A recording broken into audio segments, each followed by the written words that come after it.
Whatever type of music you're into, it may surprise you to learn that things that sound very different from each other on the surface are in fact using the same basic musical tools and techniques. Looking at the mechanics of a beautiful tune, a sweet chord, or a hot driving rhythm is a gratifyingly democratic process. When you analyse the nuts and bolts of music, you find that the apparent differences between musical cultures, between Eastern and Western, between folk and jazz, or between classical and pop, start to melt away. The underlying techniques and tricks of good music can be and are applied to virtually any and every style. In this series, I'm going to look under music's bonnet and find out what makes it tick, how music works.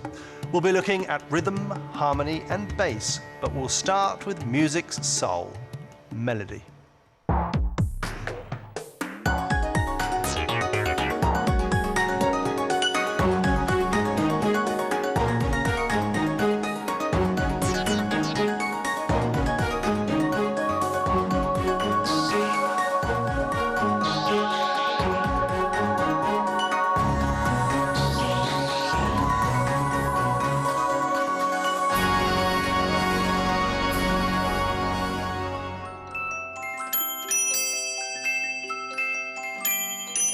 Melody is music's most powerful tool when it comes to touching our emotions. Our mothers sing lullabies to us when we're infants, and tests have shown that we can even, as babies, recognise tunes we heard in the womb.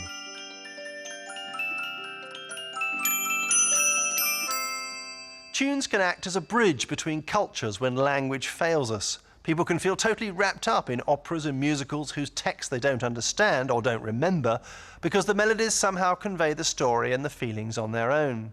Tunes can inspire patriotism, hope and redemption, and they lie at the heart of most of the world's faiths. They can express love, loss and longing.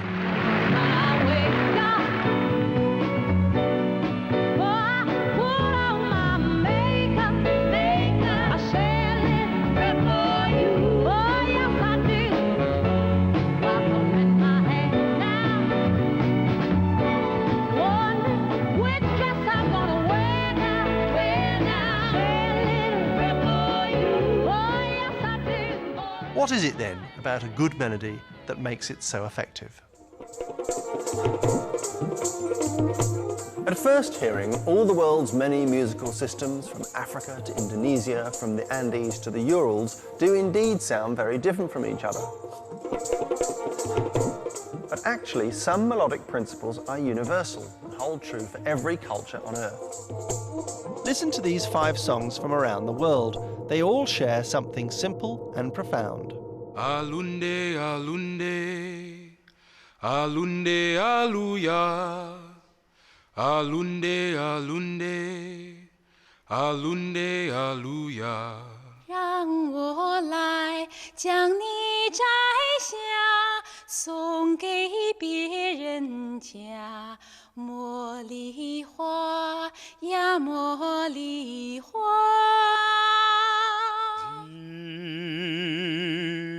Deep river, my home is over Jordan. गाइए गणपति जगवंदना गाइए Ganpati जगवंदना I am sailing home again, across the sea. These songs are all based on 5 notes. What's more, they all use the same 5 notes. That's right, every music system in the world shares these 5 notes in common. Indeed, they're so fundamental to every note composed or performed anywhere on the planet that it seems, like our instinct for language, that they were pre-installed in us when we were born. These 5 notes are a human genetic inheritance, like the fingers on our hands.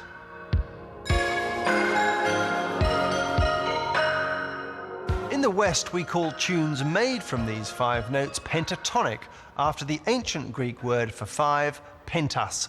These are they.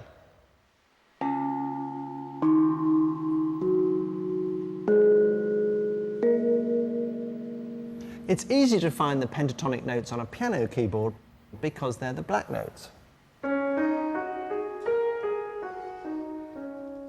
An enormous number of popular tunes throughout history have been based on a pentatonic shape, especially the sing-along anthems, from Auld Lang Syne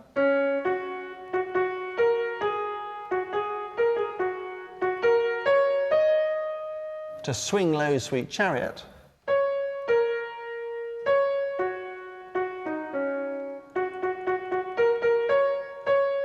and Mull of Kintyre.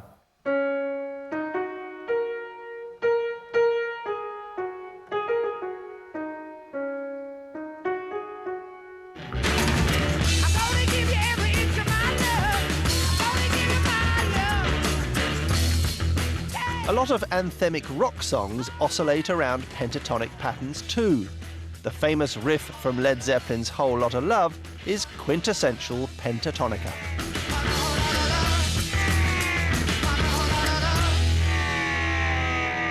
But basing your melody on the pentatonic pattern didn't mean you were stuck with just those 5 notes. All musical cultures developed more notes as time went on. But it's important to emphasize that having lots of notes didn't make your tune necessarily better, it just made it different. The key thing is not how many notes you have, but what you do with them.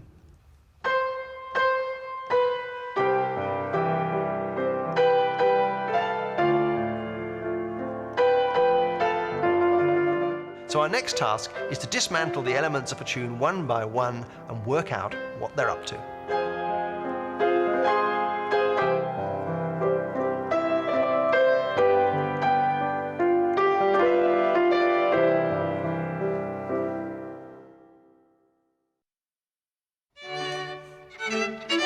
How does melody work? Let's get some definitions out of the way first. There are 3 main ingredients to every melody: the notes you choose, how high or low they are, and the pattern they make one after another. So let's start with the notes you pick in the first place. In theory, the choice is infinite. How many notes you have depends on how small you want the distance between the notes to be. If you arrange your notes too closely together, you might have a problem distinguishing between them. My synthesizer can tell me that these 2 notes, this one and this one, are measurably quite different notes, but only a very finely tuned human ear could pick that up. To most people, it sounds like the same note. It's no surprise then that all known musical systems have chosen notes that are recognisably different. Here's the Western one. Think of the notes as rungs on a ladder. This, in short, is how all musical scales or ladders work. You decide how close together you want your rungs to be, and you make each rung a note. Now, some musical systems have 24 rungs in their ladder. In Western music, we have 12. In Chinese and Indian music, there are many more rungs on the ladder, and so the notes are much closer together. So we've got our basic notes then, but now we have to decide how high or low these notes are. The measuring of how high or low a musical note is called pitch. Now, if I blow down this organ pipe, I will produce a note. The note is called A. But if I blow down this other organ pipe exactly half the size, it'll also produce a note called A. This A is obviously much higher. Same note name, different pitch. The pitch of a musical note tells you how high or low it actually is. On our Western musical ladder, every 12th rung is another A. The next element in melody is the distance between notes, between your A and your C and your E and your G, for example. These distances are called intervals, and they've got nothing to do with queuing at the ladies' loo when you go to the theatre. Intervals are the distances between the rungs you choose to play on your musical ladder. In Western music, the smallest interval is from one rung of the ladder to another. It's called a semitone. As you'd expect then, a whole tone is an interval of 2 rungs on the musical ladder. It's a fact that seems to be true wherever you are in the world that people generally find it easier to sing whole tones than they do semitones. To sing this interval, ah, rather than this interval, ah. Because of this, movement from whole tone to whole tone underpins a gigantic amount of the world's oldest repertoire of religious and folk songs, like Christian plain chant, which is hundreds of years old.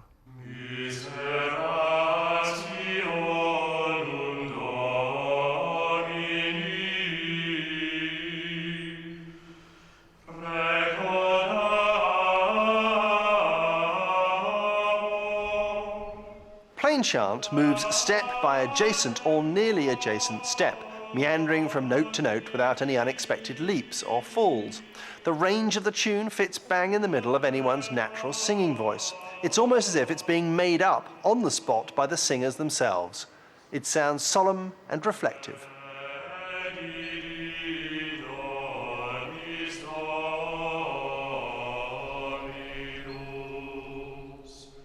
But here's another tune which moves around by adjacent steps, also heavy on the whole tones, which isn't at all holy or solemn. It's a Bulgarian folk song.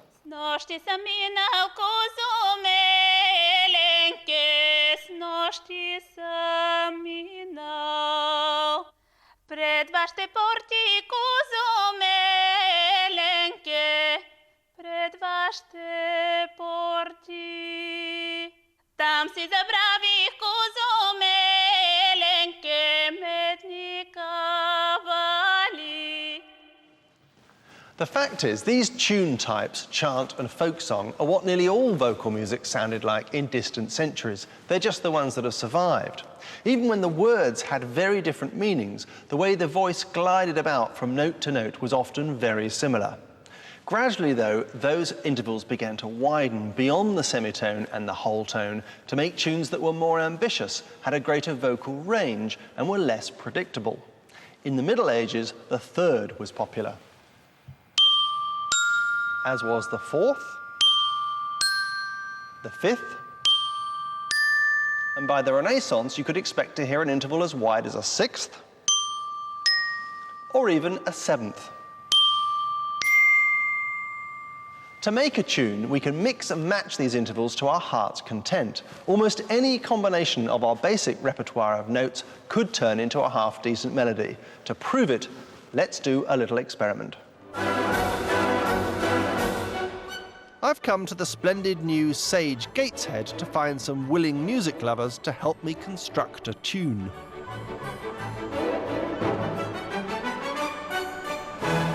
Now, each of these counters represent the most used of the Western note intervals, 1 to 8, yellow up, blue down, and I'm going to ask random passers-by if they will pick out of this bag counters of these intervals, and then just like in the game of consequences, we're going to put them in a row and play the collectively composed melody.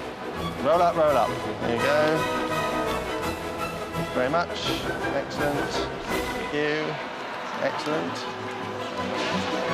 Haven't got many blues, so here we go. Couple more. Thank you. Now, using my starting note of C, I'm going to play this tune that we randomly chose together.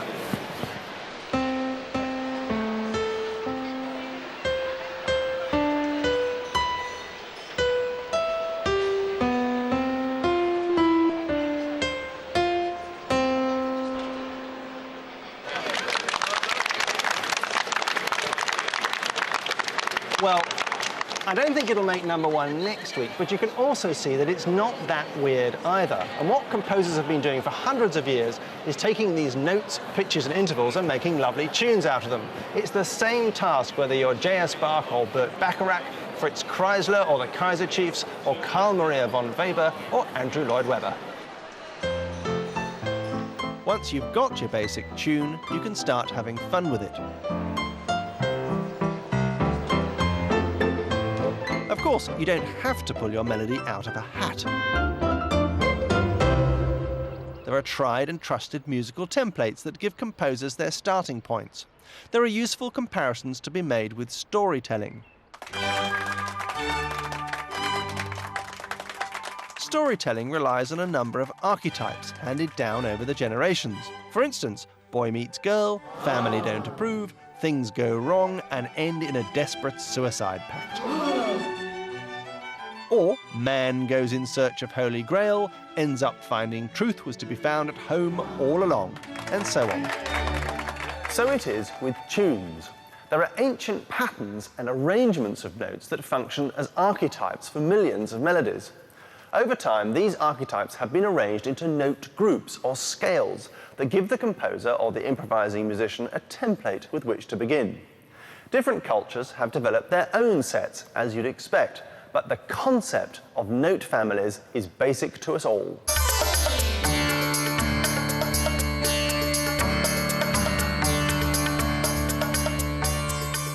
These note groups or scales are called modes, and they all have a subtly different effect on the listener's emotions. The ancient Greeks, Indians and Chinese all associated the different modes with different purposes or moods, for morning or evening, happy or sad, for begging prayer or ecstatic rejoicing, for mealtimes, birthdays, festivals, weddings, you name an occasion, they had a mode for it. In Europe, the modes were handed down from the ancient Greeks and became the bread and butter of medieval plain chant and folk song. They were given names like Dorian, Aeolian, Phrygian and Lydian.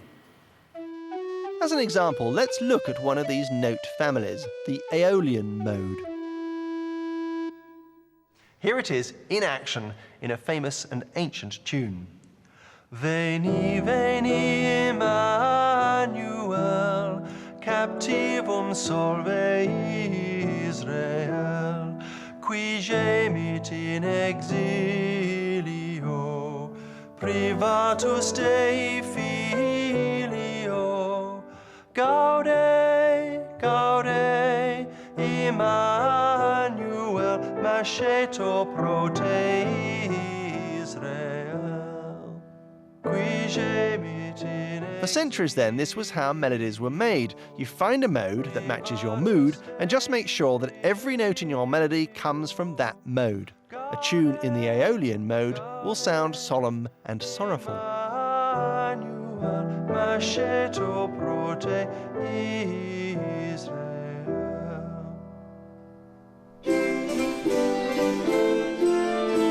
This worked fine until around the 16th century. After all, if it was good enough for the Pope in Rome, it was good enough for the rest of Christendom. The thing is, it wasn't fine for the English, who were getting restless and independent-minded, and they started playing fast and loose with the modal rules. They found out what a lot of singers had found out before them, namely that certain modes are easier to sing in than others, and that the modes could be rather inflexible. Take the Aeolian mode that we heard earlier. This is a lovely mode, sad but lovely. Yet musicians found that when their tune was heading in an upwards direction, yearning and reaching towards the top of the phrase, it was better to sharpen the notes. Sharpening means raising by a semitone. So instead of the regulation scale, they had this modified version. But on the way down, no yearning and reaching required, they left the mode as it was. The result was a mode with a variable rung on its ladder. Not so great a crime, you may think, but in Britain, the variable rung caught on like wildfire. They couldn't get enough of it. They went variable rung mad. By the time of Elizabeth I, they were taking all those leading notes that were heading upwards and sharpening or raising them, and all the ones coming down, they were flattening or lowering them. So great was their passion for it. But there was one peculiar side effect to all this that no one had really seen coming. What if you were singing with someone else, and you were heading in an upward direction and they were heading in a downward direction at the same time? Wouldn't you get a horrendous pile-up with two rungs competing for the same slot? The answer is yes, you would. Here's a famous example of one of these note collisions. It's from the Coventry Carol, though it's got nothing to do with a nice girl from the Midlands.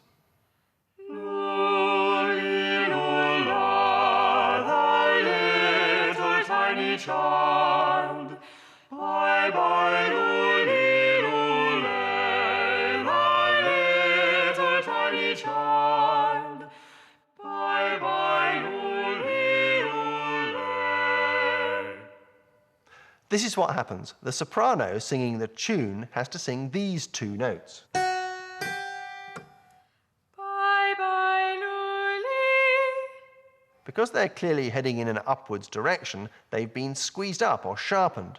But at the same time, the tenor, who sings on the same rung of the ladder, is heading downwards, so his note has to be left flattened. Bye-bye, Luli. And together, the sharp and the flat notes have to be sung simultaneously, creating what to modern ears sounds like a weird discord, but to Tudor ears was an oral delicacy. They even gave it a saucy name, false relations. Bye-bye, Luli. Though the deliberate collisions and scrunches eventually died out, folk musicians in the British Isles never really lost their love of these modified modes. What's more, another group of musicians unwittingly came up against this same variable rung principle 300 years later and 4,000 miles across the Atlantic.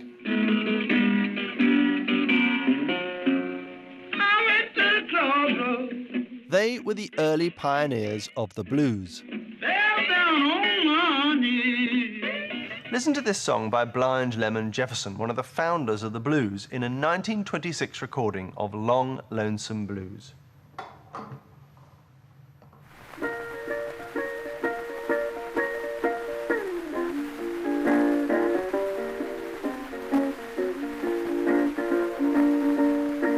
I walk from Dallas, I walk from Wichita Falls. I know the recording's old and scratchy, but something very significant is happening in that singing. Blind Lemon Jefferson is making some of the notes bend downwards slightly. He's flattening them. These are some of the earliest preserved examples of a phenomenon known as blue notes. Without the blue notes, his first phrase would sound like this. I walked from Dallas, I walked to Wichita Falls. But he sings, I walked to Wichita Falls. He doesn't bend down all the notes, just the ones on the syllables walked and Wichita. Here he is again, and listen out for the way the notes seem to sag down on those two words. I walk from Dallas, I walk from Wichita Falls. Why are these notes bent downwards and not the rest? Indeed, why do it at all? The blues developed in rural America, but their melodic patterns had African roots. In particular, it's the use of blue notes, which fall outside the Western melodic ladder, that link the Tudor rebels to the early blues composers. They too preferred a variable rung on their ladder, but instead of going for an either-or approach to the offending notes, they went for a bendy rung option instead. The blues mode always squeezes the rung down. It's neither this note nor this note. It's the note in between. We'll be coming back to the changes in American melody brought about by blue notes, but first we'll look at the music that came in between the Tudor rebels and the blues. Classical music. In the next part, I'm going to look at the melodic revolution brought about by classical music and how we are still writing tunes according to those changes, no matter what our musical background.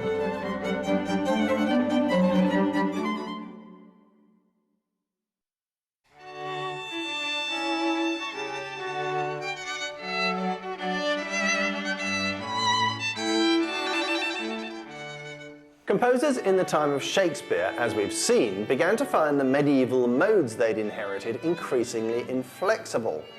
Plus, there was a kind of snobbery thing creeping into music which separated the music that toffs listened to from the songs and dances that ordinary people enjoyed.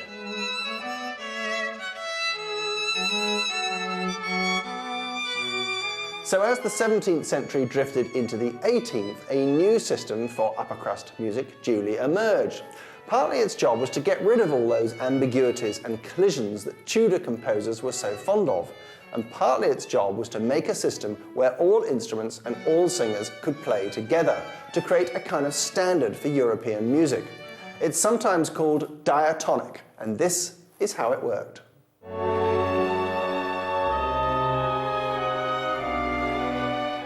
At its core lay one simple idea, to take one or two of the old modes and make them the pattern for all music. Like all takeover bids, it involved a couple of mergers. They took parts of the old Dorian and Aeolian modes, merged them into one, borrowed a detail from the Tudors, and hey presto, they had the new, all-purpose minor scale.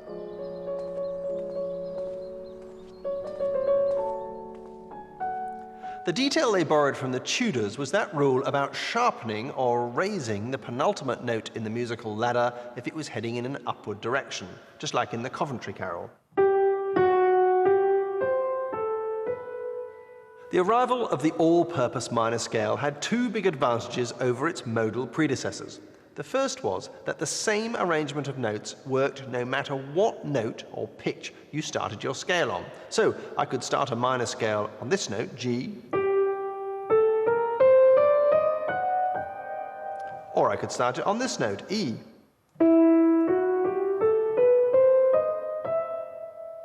Wherever you start your melody, the new minor can cope because its pattern is unchanged and fixed. The old modes were much more attached to their chosen starting points.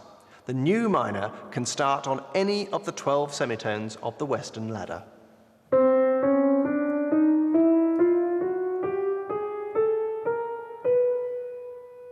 Why does this matter? Well, because in those days, most of the instruments they had, keyboards, flutes, trumpets, horns, etc., could only play in certain modes. They could only play a limited number of notes. It was as if all the instruments spoke different languages that had developed separately and they couldn't easily communicate with each other or play together. So having a minor scale that worked the same no matter what note you started on allowed 18th century manufacturers to make instruments that could speak the same language, that could play together. This was the second big gain of the new system.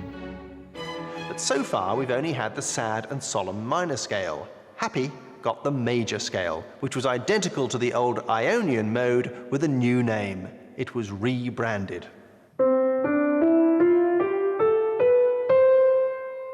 What's more, the new major scale and the new minor scale were designed to be totally compatible with each other. You could go from major to minor in the same piece of music as much as you liked. This was a great bonus. The Christmas carol God Rest You Merry Gentlemen does just that.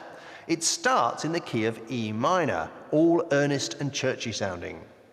God rest ye merry gentlemen, let nothing you dismay, for Jesus Christ our Saviour was born upon this day, to save us all from Satan's power when we were gone astray.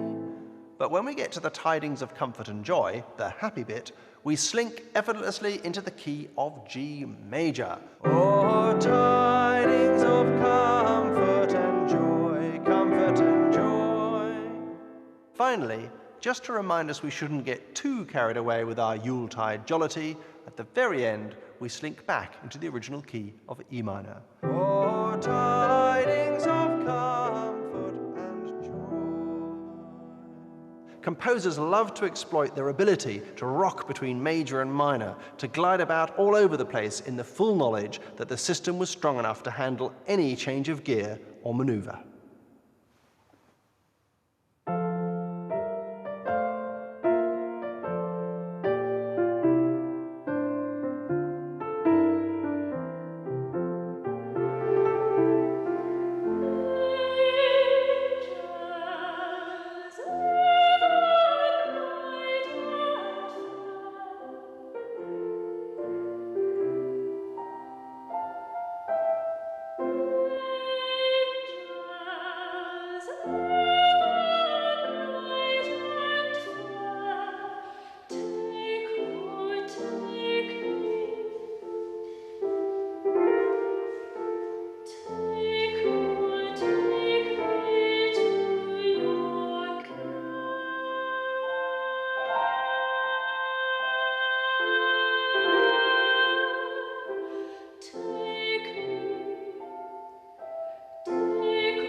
In this exquisite song by Handel, Angels Ever Bright and Fair, written in 1749, there's a similar journey between major and minor from one section to another. What's more, the voice is leaping around far more than it did in earlier music. Its range is widening. What Handel is creating is a landscape of highs and lows, hills and valleys. Speed to yon courts by night, clad in robes of virgin white, clad in robes of virgin white, clad in robes of virgin white. It would be wrong to imagine, though, that the Western diatonic system was imposed by toffs in wigs upon an uninterested or ungrateful general public. Make no mistake, the newly stable diatonic system became incredibly popular in all forms of music, from folk ballads to music hall, and the very same mechanisms that worked for Mozart and Handel are still in robust form today. Every single song that has been a popular hit in the last 100 years has been, without exception, completely diatonic. High up above or down below, when you're too in love to let it go. But if you never try, you'll never know just what you were.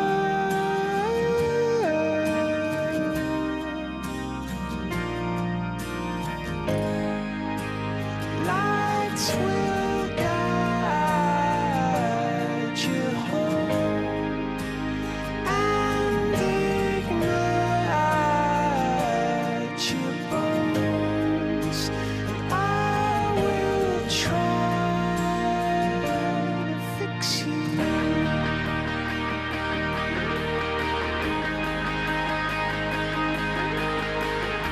Of course, a lovely tune is all very well, but you might want to compose something a bit longer than a 3-minute song. And if so, you're going to have to find ways of managing multiple tunes.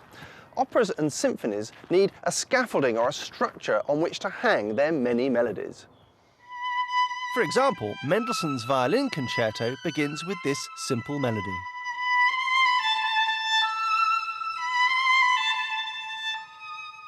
The first time the melody comes, it's presented in its basic form, moody and passionate, but not overcomplicated.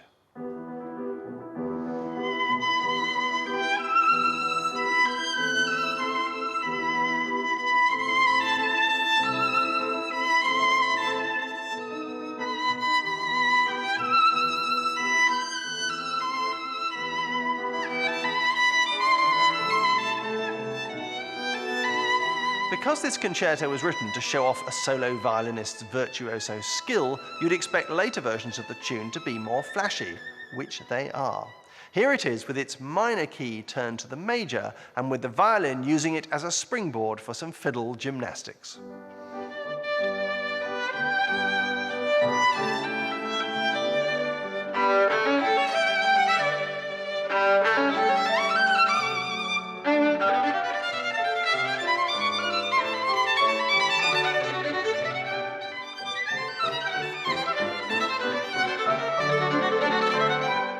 A couple of minutes later, our innocent-sounding melody has become a series of fierce, interrupting outbursts. Instead of playing the melody the whole way through, it's being used more like a theme in a movie or an opera, in short, dramatic snippets.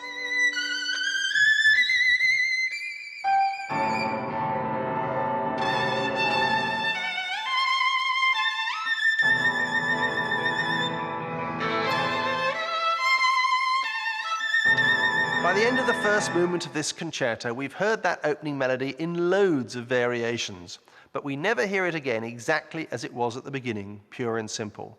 Mendelssohn has turned it into a voyage of musical exploration.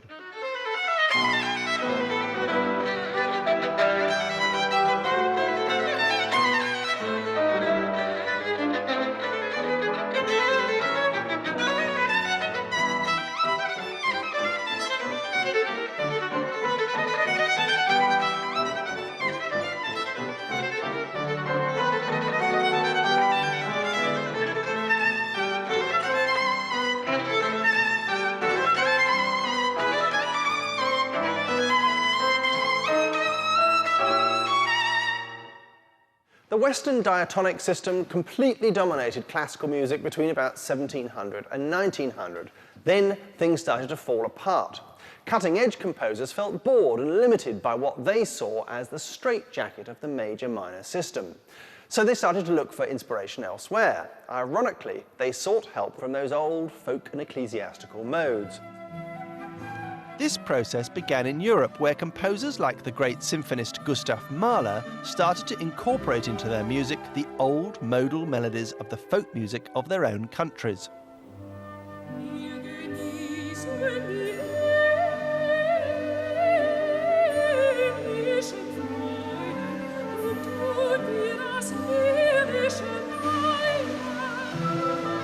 The big story of melody in the last 100 years isn't the invention of new melodic forms, it's the fusing together of existing ones. In Britain, those Tudors with their false relations were dusted down and reintroduced, especially in the music of Ralph Vaughan Williams. His best-known piece was actually based in its entirety on a tune by a Tudor composer, the Fantasia on a theme by Thomas Tallis.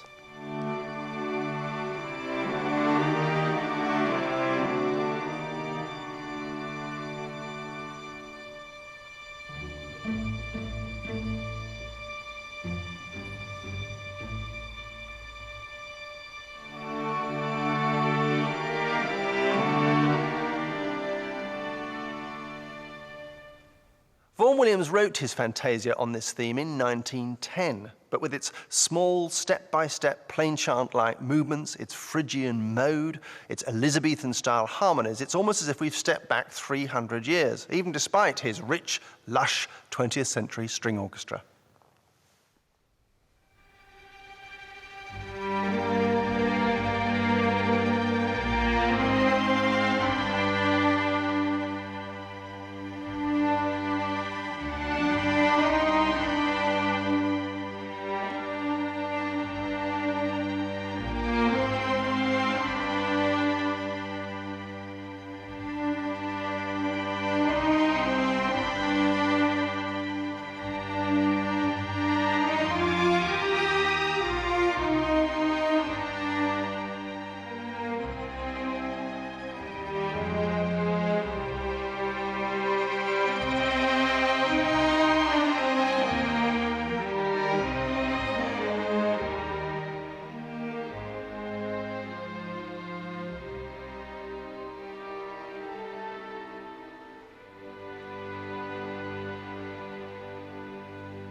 Modes didn't just make a triumphant return in 20th century classical music. They're also heard in modern jazz, and you can even find them occasionally in contemporary popular music. One such example is We Work the Black Seam, a song by Sting. Sting was born in Wallsend on the banks of the River Tyne, and everywhere in his work you can detect the sound of his northeastern roots. The Dorian mode of We Work the Black Seam is one such clue. This has changed for good. Your economic theory said it would.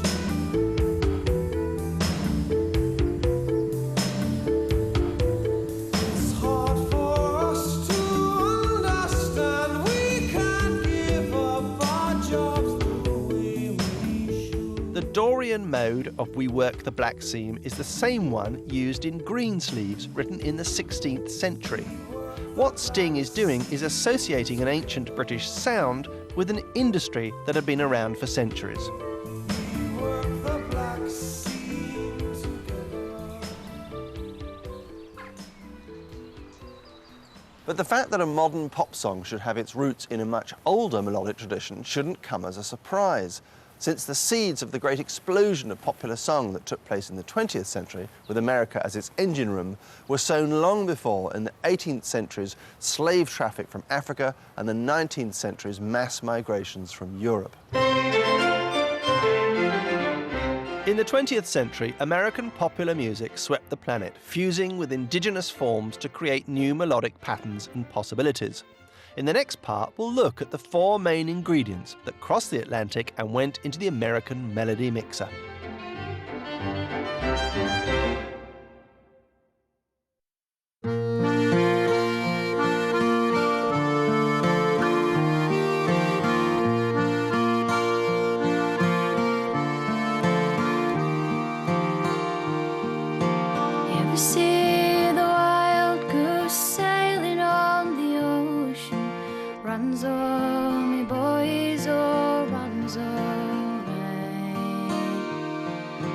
just like them pretty girls when they get some motion. Runs all me boys, oh runs all right. Oh, runs all you'll rue the day as the wild goose sails away. The labourers, convicts and prospectors who crossed the Atlantic from Britain and Ireland took with them their modal folk tunes. Before long, they found themselves working alongside slaves and ex-slaves in the plantations, prairies and railroads of the States. The pentatonic, modal nature of African melodies found an unlikely fit with these Anglo-Celtic song types, and from forms such as the Negro spiritual and revivalist songs of redemption, modern soul music developed. No, I won't be afraid. Oh, I won't be afraid. Just as long as you stand by me. So darling, darling, stand by me. Oh, stand by me. But other waves of immigrants brought their melodies to the melting pot of the United States too. Successive migrations by non-conformist religious groups, Puritans, Methodists, Baptists, Presbyterians and others, carried their hymns, psalms and rituals with them to their new promised land. Musically, the most influential religious group to come from England were the Shakers. And when they got to America, a strange thing began happening to their melodies. They became, in a word, happier.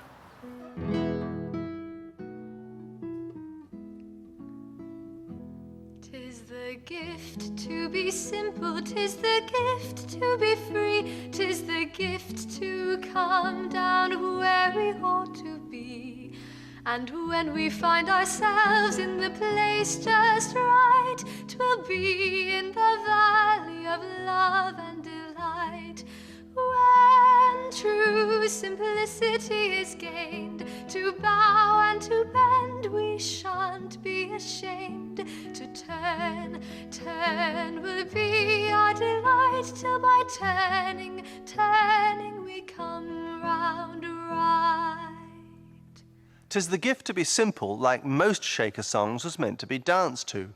Its mood is childlike and optimistic, and this is reflected in its beautifully proportioned and instantly memorable tune. Gone are the melancholy modes of much European folk music and the angst-ridden complexities of classical music. In their place is a sound as pure and clear as an Appalachian mountain stream. In 1944, the composer Aaron Copland borrowed "'Tis a Gift to be Simple" as the basis for a ballet suite.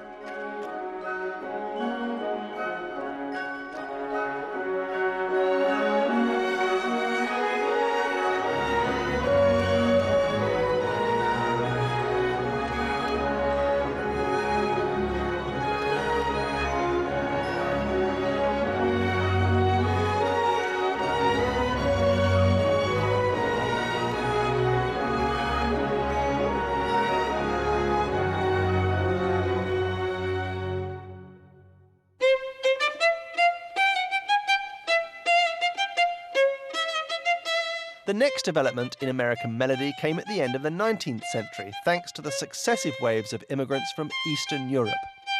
Many were Jewish, and the impact their klezmer folk music was to have, particularly on the Broadway and Hollywood show song, was enormous. Jewish melody found a new role as the bedrock of the American musical. Irving Berlin's classic song, Blue Skies, was partly inspired by a Yiddish lullaby, Raisins and Almonds. Blue skies smiling at me, nothing but blue skies do I see. Oh, bluebirds singing a song, nothing but bluebirds all day long.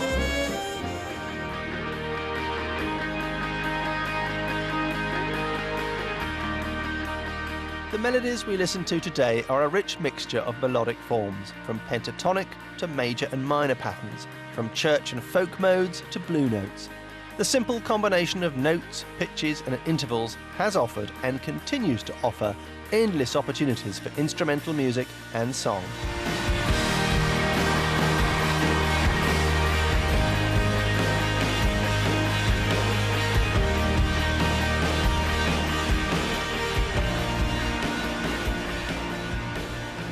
This is one such song. It was written in 1969 by Paul Simon, a well-travelled New Yorker of Jewish immigrant stock, whose musical influences are African-American gospel, blues, country music and folk. In this song, it's possible to detect the pentatonic influence of African song, the modality of folk, the vocal range of classical song, the reassurance of gospel, and even the uplifting generosity epitomised by the Shaker spiritual. One day, the provenance of these, its musical roots, will have disappeared. Its indestructible melody, on the other hand, will last forever.